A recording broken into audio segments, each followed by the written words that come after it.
రంగారెడ్డి జిల్లా షాబాద్ లో జరిగిన హత్యాకాండపై ఎమ్మెల్యే వీర్లపల్లి శంకర్ తీవ్ర ఆవేదన వ్యక్తం చేశారు. బాధిత కుటుంబాన్ని పరామర్శించి ₹1,00,000 ఆర్థిక సాయం అందజేశారు. బాధిత వికలాంగురాలికి అన్ని విధాల అండగా ఉంటానని హామీ ఇచ్చారు.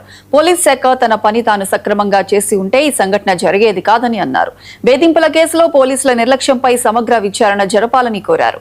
అలాగే చట్టాల అమలులో మరింత కఠినతరం అవసరమని పేర్కొంటూ నిందితుడిని ఎన్కౌంటర్ చేయాలని డిమాండ్ చేశారు. పోలీస్ వ్యవస్థ సక్రమంగా పనిచేసేలా చూసే బాధ్యత ప్రభుత్వానిదేనని స్పష్టం చేశారు. షాబాద్ మండల్ హెడ్ క్వార్టర్లో జరిగిన ఈ దుస్సంఘటన ఒక క్రూర మృగంగా ప్రవర్తించిన నిందితుడు తెలంగాణ రాష్ట్రం మొత్తం కూడా దిగ్భ్రాంతికి గురైంది. మనందరికి తెలుసు ఆ విషయాలు. ఉమ్మడి ఆంధ్రప్రదేశ్ ఉన్నప్పుడు కూడా ఇటువంటి దుశ్చర్యలు జరగలేదు.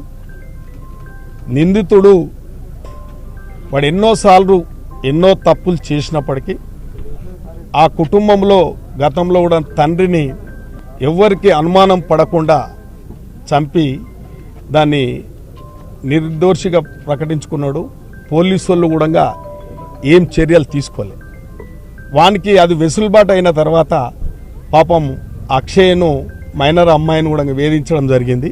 వేధించితే అమ్మాయి పలుమార్లు కూడా తన కుటుంబంలో చెప్పి పోలీసులకు ఈ యొక్క వేధింపుల గురించి దరఖాస్తు ఇచ్చినప్పటికీ పోక్సో చట్టం పెట్టి కూడా వాని అరెస్ట్ చేయకపోవడం, అమ్మాయి స్టేట్మెంట్ కూడా రికార్డ్ చేయకపోవడం, వానికి అడుగడుగున పోలీస్ శాఖ సహకరిస్తూ వస్తుంది కాబట్టి వాడి ఈ యొక్క దుశ్చర్యకు పాల్పడడం జరిగింది.